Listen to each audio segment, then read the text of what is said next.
So welcome everybody to Basics EVN Masterclass. My name is Lisa Vickers. I'm a policy fellow at BASIC in its risk reduction program. For today's session, I'm joined by Thomas Hajnoczi, who is one of BASIC's very own board members. And just to briefly introduce Thomas, he's a retired Austrian career diplomat who served as Director for Disarmament, Arms Control, and Nonproliferation in the Austrian Federal Ministry for Europe, Integration, and Foreign Affairs. He led the Austrian permanent mission to the UN in Geneva and has also been ambassador to Norway and deputy permanent representative to the UN in New York. He is experienced in multilateral disarmament processes, having led the Austrian delegations in negotiations for the Treaty on the Prohibition of Nuclear Weapons, as well as for the Anti-Personnel Mine Ban Convention. And that's just some of his background. So we'll start today's session with a presentation given by Thomas about how the theory of nuclear deterrence creates nuclear risks and hinders progress towards nuclear disarmament. Afterwards, we will invite the audience to have a group discussion about the different arguments that Thomas makes. You'll have the opportunity to ask questions and give comments. So it'll be quite interactive for the second portion. And with that, Thomas, if you would like to begin, we'd love to hear from you. Thank you so much, Lisa. It's really a pleasure, hopefully, to see you all later on in the discussion and to meet you digitally. I thought since the subject in itself is not such a nice, quiet, peaceful issue, it's good to have in the background the beautiful landscape 45 minutes from Vienna, where I live. And yes, indeed, my thesis is that the theory of nuclear deterrence creates nuclear risks and hinders progress towards nuclear disarmament. And within the next 15 to 20 minutes, I will try to explain why and how this comes about. So it is fair to say that nuclear weapons were not meant as a deterrent originally. Since there is no military use for nuclear weapons in a battle due to the danger for your own troops, enormous destruction, and making a vast area uninhabitable, nuclear weapons had to get a political use. Only a decade after the detonation of nuclear bombs over Hiroshima and Nagasaki, the theory of nuclear deterrence was developed by the American economist Thomas C. Schelling, who specialized on game theory. Game theory, as the Stanford Encyclopedia of Philosophy points out in its essay on the subject, was originally only a theoretical construct until it got its first real-world material to play with, nuclear war. In an article celebrating Thomas Schelling's Nobel Prize for Economics, Michael Kinsley, a former student of Schelling, wrote in the Washington Post the following parable depicting Schelling's game theory. And I quote, it's a couple of sentences. You are standing at the edge of a cliff, chained by the ankle to someone else. You'll be released, and one of you will get a large prize as soon as the other gives in. How do you persuade the other guy to give in when the only method at your disposal, threatening to push him off the cliff, would doom you both? The answer is you start dancing closer and closer to the edge. That way you don't have to convince him that you would do something totally irrational. Plunge him and yourself off the cliff. You just have to convince him that you are prepared to take a higher risk than he is of accidentally falling off the cliff. If you can do that, you win. So it's the end of the quotation. For Schelling, the purpose of nuclear deterrence was to prevent an opposing state from action by fear of consequences. The deterring state would need to possess sufficient nuclear weapons to inflict substantial costs on the deterred state, and the deterred state would have to believe in its resolve to use them.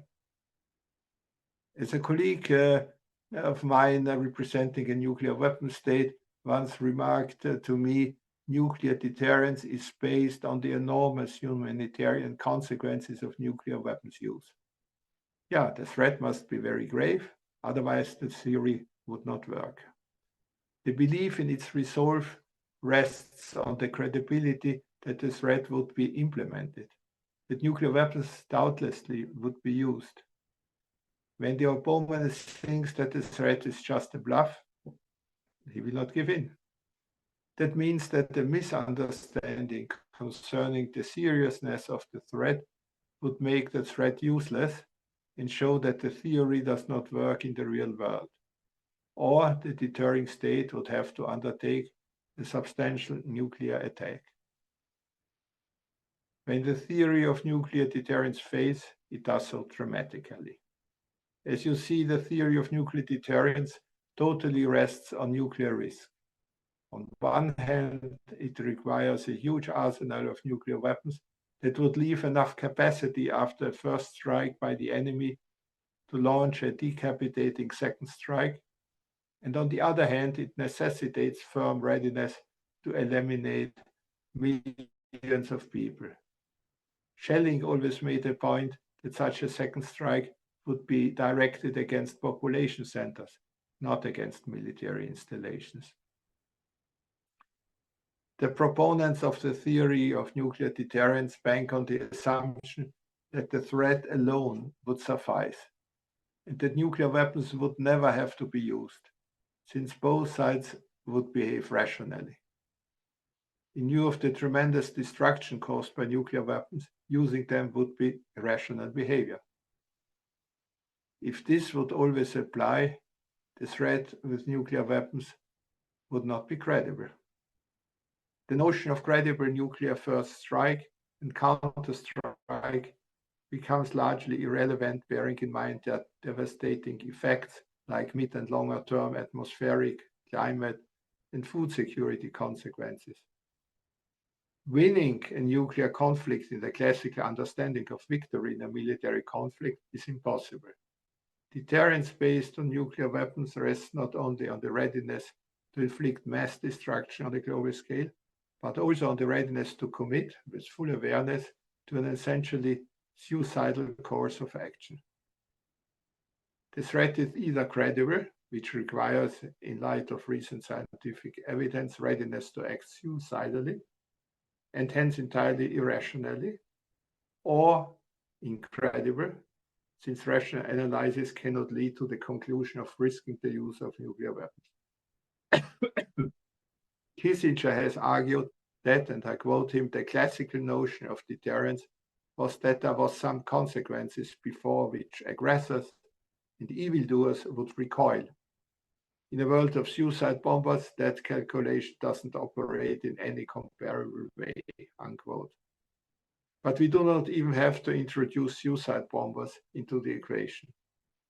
How realistic is it to assume that the leaders of nuclear weapon states would always act rationally? You can judge yourselves the rationality of the present and past leaders of nuclear weapon states, and I don't drop names now. Rational decision-making is particularly challenging under time pressure. In an acute crisis that leaves you about 15 minutes to decide over life and death without having the full picture. The fog of war adds to this dilemma. Moreover, there is an inherent contradiction between maintaining nuclear weapons in a manner that demonstrates readiness to always use them, as required for the credibility of nuclear deterrence, and the need to ensure that they will never be detonated by accident or by human or technical error. The findings on the range of different risk drivers and the examples of near misses have demonstrated the varying degree to which good fortune has in the past prevented nuclear accidents or miscalculation that could have resulted in nuclear war. The measures that would be necessary to reduce the risk associated with nuclear weapons, however, are the ones that would restrict the readiness to always use nuclear weapons, thereby undermining the very case for the theory of nuclear deterrence. So I revert to Henry Kissinger, who wrote in 2008 that, and I quote him again, with nuclear weapons more widely available, deterrence is decreasingly effective and increasingly hazardous. And another quote from him, interpreting deterrence as requiring mutually assured destruction is an obsolete policy in today's world, unquote. A year earlier, Mikhail Gorbachev underlined that it is becoming clearer that nuclear weapons are no longer a means of achieving security. In fact, with every passing year, they make our security more precarious. The most stringent enumeration of flaws of the theory of nuclear deterrence was given by former Commander-in-Chief of the US Strategic Command, General Lee Butler. So he served for many years in precisely the Nuclear Weapons Command. And it's quite interesting that someone who has so much knowledge about it can be so critical. And I will now just put forward some of his main points. The first one is the theory of nuclear deterrence does not serve the most vital goal of national security, to ensure the survival of the nation. Second, the theory of nuclear deterrence fatally fails at the most fundamental level of human psychology by pretending that each side understands the other side's thinking. Third, the consequences of its failure are intolerable, poisoning the earth and deforming its surviving inhabitants for generations. Fourth, the theory of nuclear deterrence relies on a huge second strike capacity. But this looks for the opponent like a first strike arsenal, leading to a costly nuclear armaments race. As the numbers and alertness grows, so does the risk. Fifth, the theory of nuclear deterrence is a moral aberration. What could possibly justify our resort to the very means we abhor and condemn? Sixth, the vocabulary and mental practices of the theory of nuclear deterrence damage individuals and corrode their sense of humanity, numb their capacity for moral outrage, and make thinkable the unthinkable. And finally, seventh, the theory of nuclear deterrence promotes international proliferation, both vertically and horizontally. So it drives the development and the introduction of new nuclear weapons in the nuclear weapon states. Simultaneously, it serves as a major motivation for formerly non-nuclear armed states to get nuclear weapons. If it indeed made the world safer, then many other countries should also acquire nuclear weapons. For me, the last point carries a lot of weight. The theory of nuclear deterrence propagates the utility and thus the need for nuclear weapons for national security. As long as people are convinced that nuclear weapons are good for their security, they would act against their own best interest by favoring nuclear disarmament, leading to the elimination of nuclear weapons. But it is rather nuclear weapon states and nuclear dependent states than their population that hold the entrenched belief that the theory of nuclear deterrence provides security and will continue to do so in the future. As long as states do not seek to replace their trust in the theory of nuclear deterrence by other and less hazardous strategies to safeguard their security, we will not see any progress towards nuclear disarmament. A paradigm shift on the security perception around nuclear weapons and nuclear deterrence is called for. The theory of nuclear deterrence is a high-risk approach to international security. ambiguities, and risk-taking are woven into the very fabric of the theory. These risks are getting higher by mounting geopolitical tensions, proliferation pressures, new and disruptive technologies, and the weakening of the legal and normative framework. A theoretical construct of the time of the Cold War in the 50s and 60s, with its bipolar world and zero-sum game approach, can hardly offer an answer to the security needs of today's multipolar world. The theory of nuclear deterrence creates acute threats and risks for the entire international community, including the 3/4 of all states that have chosen not to build their security on it. All of those could end up as collateral damage, and that is, by the way, another expression coined by Thomas C. Schelling. I see it as unlikely that the necessary paradigm shift would come from the political elites, unless a case of nuclear weapons use brings havoc and a change of mind. It is rather a more concerned public opinion that might trigger a process of change. The time might have come to start a serious discussion on the theory of nuclear deterrence. As a French colleague once formulated, when nobody believes in nuclear deterrence, then it doesn't work. It is a matter of belief. Some accredit the theory of nuclear deterrence with the absence of nuclear war over the last decades, but you cannot prove this to be right or wrong. My personal conclusion is the theory of nuclear deterrence might bring about what it was designed to suppress, the use of nuclear weapons. And with this, I thank you for your attention, and I'm looking forward to hear your comments and also your questions, of course. Thank you. Thank you so much. That was a great presentation. It's given us a lot to think about, and your arguments were quite sobering for, deterrence. But as I mentioned before, we encourage audience participation in these master classes, and it's a great opportunity to engage Thomas as an expert. You can have questions for Thomas. You might want to bring some of your own points, comments. It's an open discussion. But we would ask that you first state your name, your institution, and your geographical location.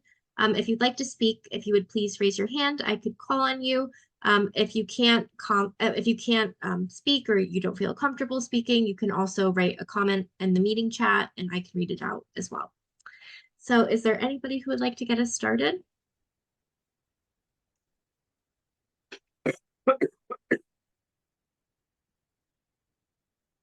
No? Oh, someone just I came can on. start. Okay. Yeah, so I'm coming from the US. My name is Larissa. I'm a UN youth representative for a human rights organization based in Japan. So we do a lot of nuclear disarmament work for obvious reasons. And I'm in New York currently, and I just did a Google search after Thomas was talking about Thomas Schelling. And it's interesting that the first result that came up was a New York Times article describing him as a master theorist of nuclear strategy.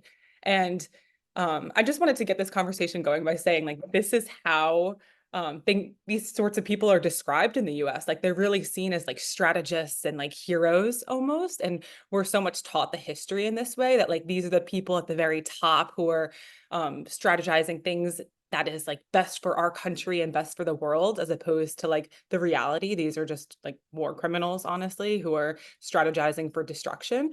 So yeah, I thought that was interesting that the description of him was this way in the US.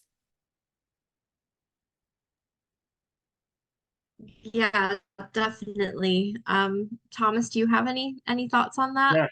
Well, thank you. Actually, indeed, he is the great authority who made up the theory, and I think it's quite interesting that the whole idea that nuclear weapons would be a deterrent came up only, I think, 11 years after their existence. So you would perhaps have expected the reverse order, no? Yeah, we have to deterrent this bad, whatever the country is, and so it would be good to have nuclear weapons. But these nuclear weapons, they were developed during World War II. Then they were tried, I would say, very sad trial over Japan, costing so many lives. And still today, when you go to Hiroshima and Nagasaki, you're really moved when you go to the museum and all these things. And even your generation, those who are now under whatever 30, 35 years, a number of them still suffer because it goes in a number of generations that your DNA and so on is distorted by the effects of nuclear weapons and so on. So I think that's quite interesting. And then you wouldn't expect an economist to be the great strategist, no? I would have expected a military guy, no? And at that time, of course, there were too many economists in the US, and some went into psychology, some went into, obviously, he went into strategy. And I mean, we have to recognize he was the first one who offered a model how nuclear weapons would be good for maintaining peace. So I think that was certainly somehow attractive because, I mean, you have these weapons, you know what they cause, so they're very evil weapons, and then still they serve a good cause. So he even got the Nobel Prize, you know. So, and he definitely was a sharp mind, and so you cannot say he was just a loony. No, not at all. But I think it reflects also a little bit the 50s, the Cold War, the zero-sum game approach, and for me, this is somehow understandable. What is less understandable for me is that still today, you can say all nuclear weapon states base themselves on this theory. And it was never proven that it is right. Also, you cannot prove that it is wrong because I think that's the beauty of the theory. You never can prove anything, whether it's valid or not. Okay. Can I respond real quick before we move on to? Sure. It's actually funny that you mentioned that it was sort of ironic that he was economist because I entered university as an econ major, and I actually stopped it after my first year because we were sitting in class one day and we were doing some supply demand graphs theories, and I asked the professor, like, how would this affect people on the ground? Like, what would the impact be? And the professor was like, you're an economics major. We think about theories. We don't think about the people on the ground. And that's when I knew I could not be an economics major. And it sounds very similar to like what this theory is of nuclear deterrence as well. Like you're supposed to just think of it as like, this is the pros, these are the benefits, and you don't really think of the humans on the ground who are affected by it. So I think it checks out that this guy was an economist. No, you're right, but I think you said something very important because in all these security policy games, the reality does not figure. That is, real people would die would suffer, everything that they build up would be destroyed, and so on and so on. And I always have to smile when some nuclear weapons point out how good nuclear weapons are for the security. Because what is the security of a country? The security of a country is to protect the people that live there. And that's precisely what you cannot do by using nuclear weapons, because then someone would take revenge. And so it's quite interesting, these two communities. I'm a disarmer, of course, but when you meet these security policy specialists, they're living a little bit in another world. Okay. Thanks for that response. Sarah, would you like to go next? Thank you very much. Yeah, and thank you, Ambassador Thomas. So my name is Sarah Al-Sayed. I am a researcher, the Kendall Fellow for this year with the Union of Concerned Scientists in the United States. And formerly, until May this year, I was a postdoctoral researcher with the program on science and global security at Princeton University. Yeah. My background is technical, but then at the PhD level, but then I did a master's thesis in philosophy of technology, where I grappled with questions of the related to the entrenchment of the nuclear order. Okay, so thank you very much for the talk and for elaborating on your views on the so-called theory of nuclear deterrence. But I believe, if I may, that you and many of us may be overemphasizing the role of theory in the real world, and maybe we are caricaturing even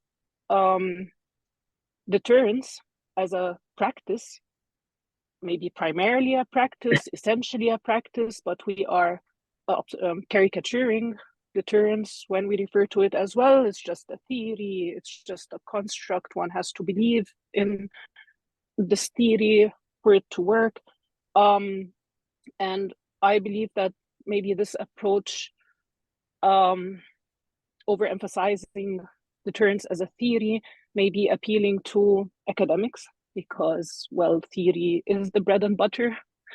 They need to be able to grapple with something, and as such, well, theory provides them with the substance that they could grapple with. But maybe it's also appealing to the nuclear ban treaty camp, which has, over the years and the lead up and then afterwards, in the successive meetings of state parties, emphasize how their approach is quote unquote scientific. And there is a rationale to that, and I understand that. It's because, well, the proponents of nuclear of a nuclear ban, if not abolition, if we look state-wise, these aren't maybe the nuclear weapons states or nuclear weapons possessors, many states from the global south. And to the extent that, well, many states that support the ban and have signed it, ratified it, are from the global south, I guess it was maybe a collective choice to try to present themselves in nuclear fora, multilateral fora, as, well, just as rational as the nuclear weapons states that have claimed rationality to themselves to justify maintaining nuclear weapons. So far so good. I'm just trying to reveal maybe some of the appeal of treating deterrence as a theory, but here are maybe two reasons I feel that this approach might be a bit deficient or weak. So number one, if I remember correctly, even the scientists involved in the Manhattan Project to build the bomb understood the power, the specific power of a nuclear bomb as a deterrent. And the concept of deterrence, the construct, if you will, is ingrained in the human psyche and has been practiced for millennia. And accordingly, the search for the ultimate deterrent has been with us all the way up to developing the nuclear bomb and using it. So it wasn't just a theory that was developed a decade or two later by the economists that we're making fun of. But I also understand that also that economist was being ridiculed by the strategist because, well, he's just an economist and he's a friend, if I remember correctly. He's in his world of theory and, well, he developed game theory, again, a theory. And he himself was ridiculed by the strategists who know very well that, well, deterrence works as a practice.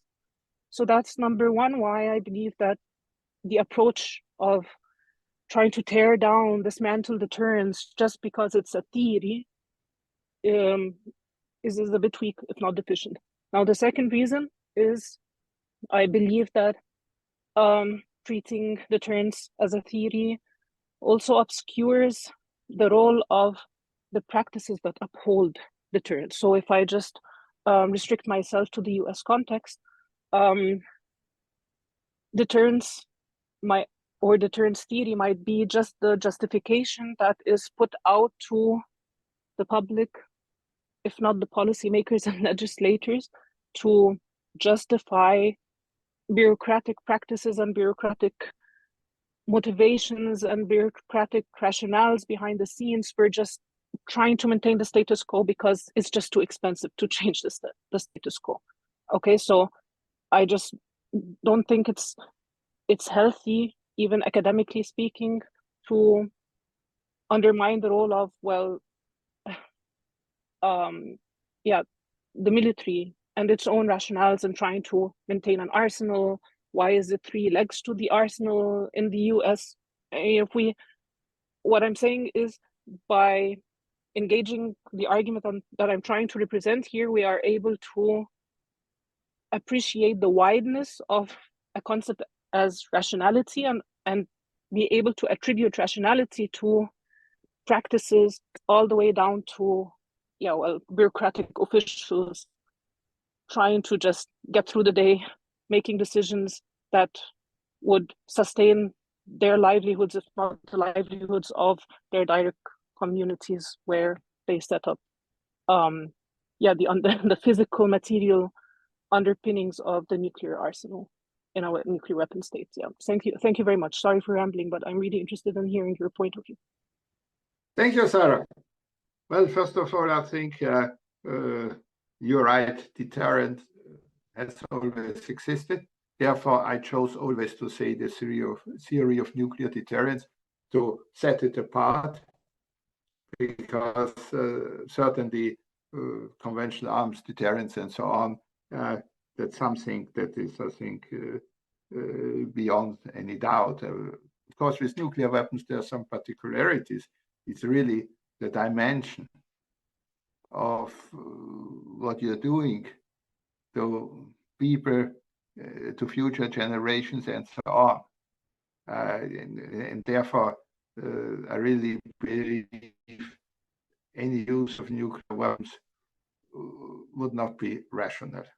And so my own explanation why nuclear weapons haven't been used since 45 in war is there is this ingrained, what should I say, horror of men to do such a really gigantic crime. And also, how would you be treated afterwards? What would be your reputation in the history books? Other countries, you would be such a pariah.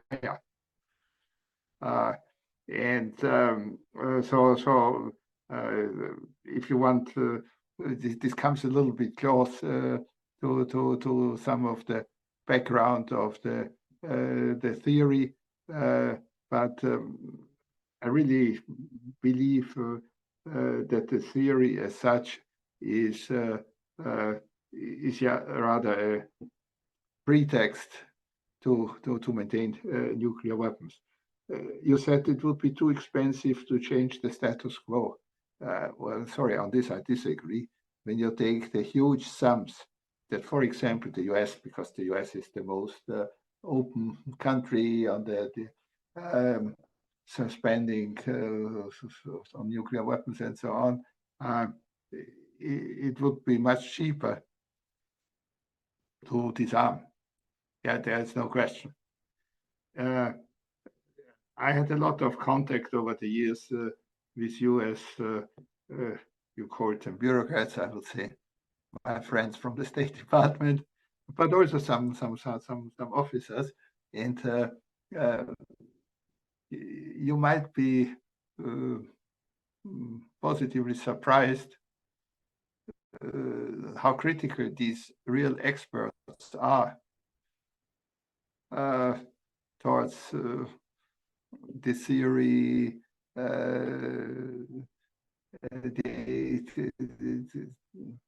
They are not just ingrained on this, but it is rather, in my view, the political process. You have seen it now the last months. We have to spend more on nuclear weapons, and they even come up with projects that were not required by the State Department.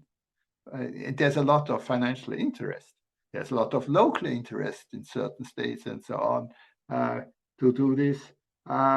So it is, I think, quite complex. And finally, I'm always very, even emotionally touched by the views of former nuclear weapon officers, because this Lee Butler is not an exception. You know, they have Global Zero. There are also Russian soldiers. There are even some Chinese, I think now, and of course French and British. I think these people, they really have thought a lot about what could happen and why it should not happen, and what should be done to get away from this cause, because what they favor is Global Zero. That means the destruction of all nuclear weapons, a world without nuclear weapons, because that's the only guarantee that they would not be used. So I have perhaps more trust in the nuclear weapons officers than in some politicians that might order something. Thank you. Thank you for that. We have a question from Michelle at Basic. She's asked, Thomas, what do you think would happen to the world order if most states rejected the theory of deterrence, but not major powers such as? Well, it happened already. 3/4 of the states of this world have rejected it. And it's really a choice. I think, having seen that that DPRK can develop nuclear weapons, you can guess that I don't know how many countries,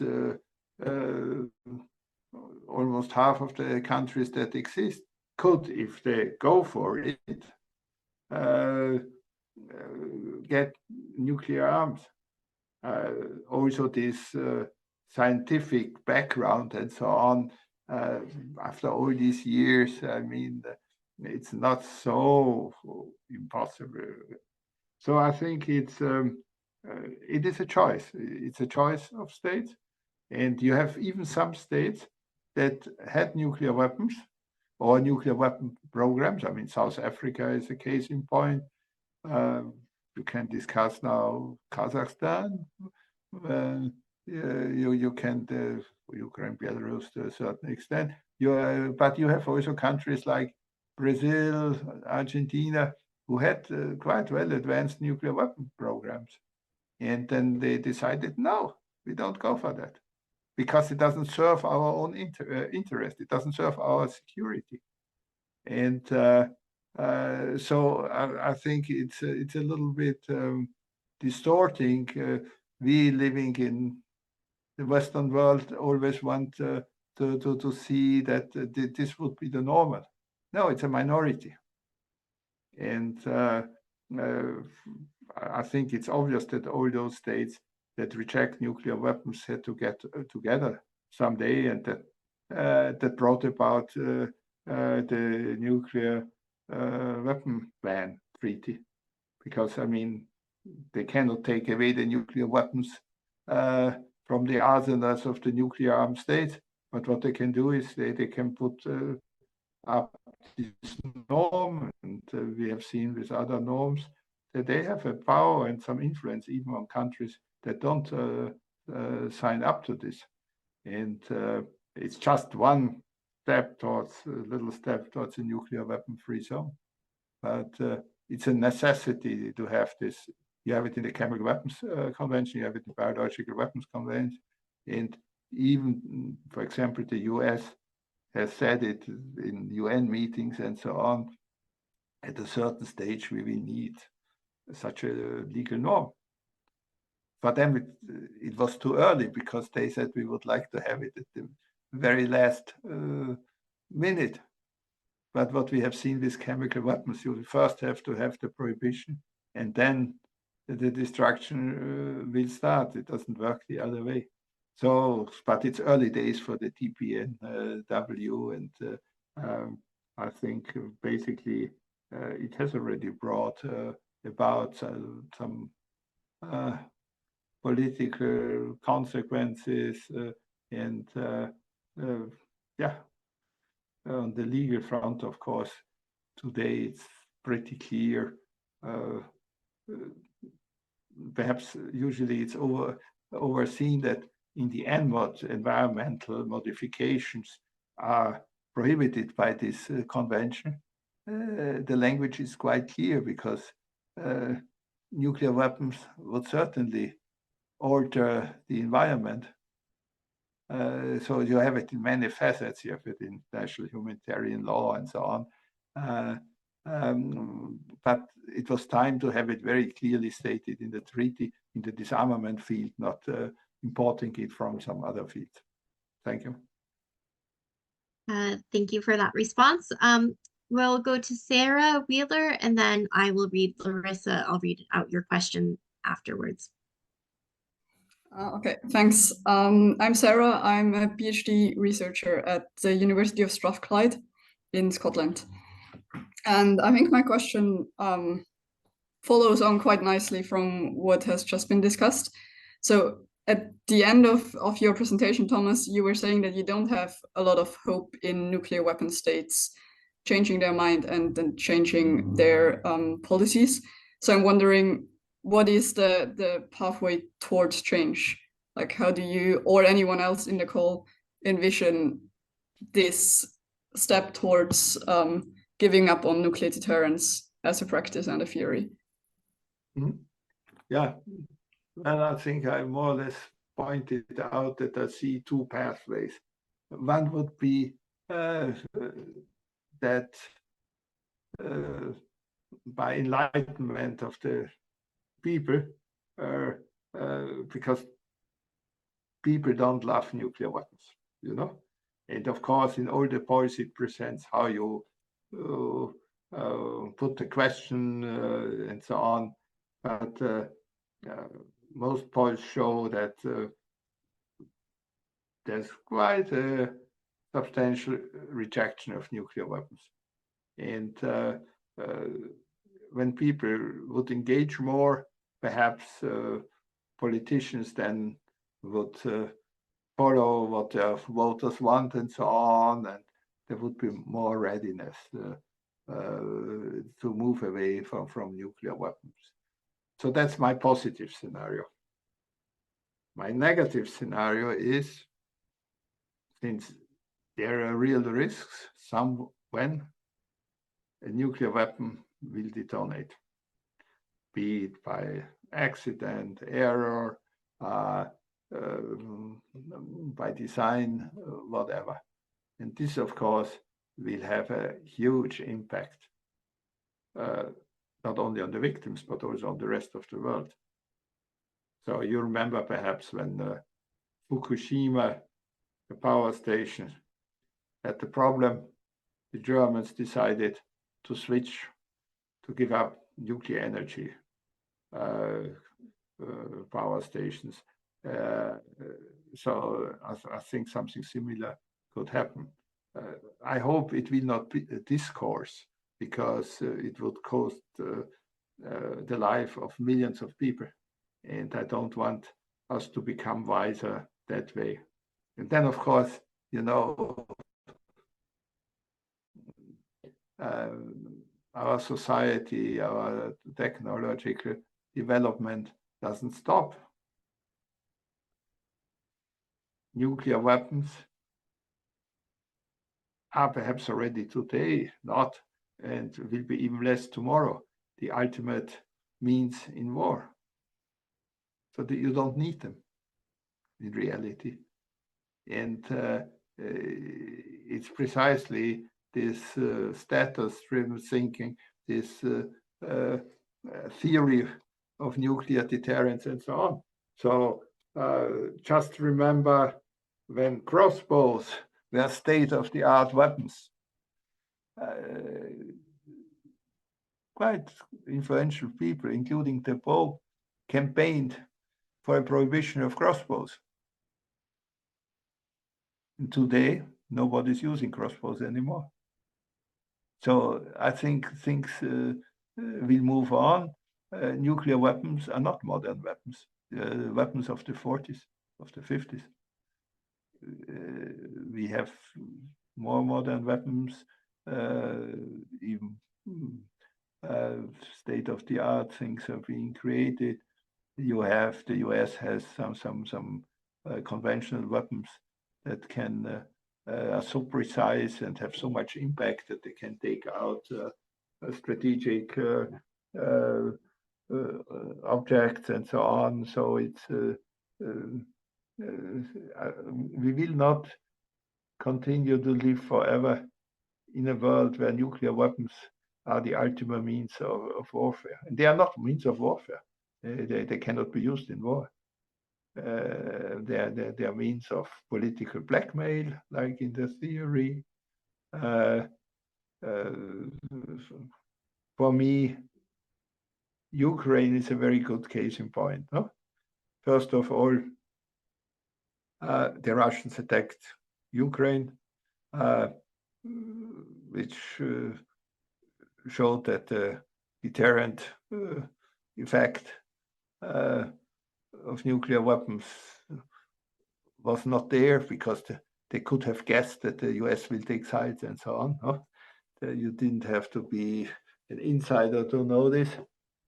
And it showed that nuclear weapons rather emboldened nuclear armed states to start a war. They don't have the effect that no wars would be started, not at all. And then, you know, Ukraine now has attacked Russia. A non-nuclear weapon states daring to attack a nuclear weapon state. And what was the Russian response? Thanks God they didn't use nuclear weapons, because they are always rational. And it wouldn't be for the good of the Russians if they would do these things. So does it work? I would say no. It's another example that it doesn't work. We had several cases where nuclear armed states were in armed confrontations. You remember 2019 in India and Pakistan, for example, they already were bombing military installations on the other side, and thanks God then they stopped. But nuclear weapons do not bring peace. Thanks. We're almost at time, so if anybody has to leave, then that's perfectly fine. But Larissa, I would like to ask your question, because I do think it follows on quite nicely from the discussion that we were just having. Larissa asks, Thomas, how would you rewrite history to show that nuclear bombs did not end World War II? Because in the US, a common justification for keeping nuclear weapons is the myth that it ended World War II by dropping bombs, and we need to keep them in the event that we need to end a future conflict. And that kind of follows on from what you were talking about before. And I guess I would just add to that, in public discourse today, we hear a lot about tactical nuclear weapons and how we need to keep these tactical nuclear weapons so we can end wars. So it's still a conversation from World War II, but also persisting today. If you just want to comment on that quickly. Yeah, well, first of all, it's really a myth that seems not to be dying, even so it's perfectly clear for all historians that bombing Hiroshima and Nagasaki did not end World War II.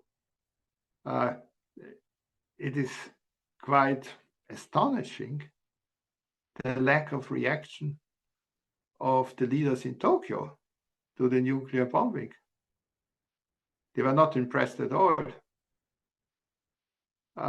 Also, the damage was for them less difficult to swallow than this firebombing of Tokyo. Don't forget that the US Air Force bombed Tokyo heavily, and I have read figures like 500,000 people dying. And Tokyo was burning, you know, this wooden houses and so on. So this did not really incite the Japanese to capitulate. And we all know, of course, what it was when the Russians entered on the side of the Allied forces in the war against Japan. Even the last holdouts in the Japanese leadership understood they cannot prevail. So they finally gave up. So it was, you can see it also on the dates, the sequence of things. And there are publications of the discussions in the Japanese leadership and so on. So this discussion is clear. And I'm always quite negatively astonished that still today in some schools, in some countries, they teach, yeah, nuclear weapons, they ended the war, was good. Wasn't good and didn't have the effect. Yeah, on tactical nuclear weapons, of course, tactical nuclear weapons are really dangerous because they lead to escalation. So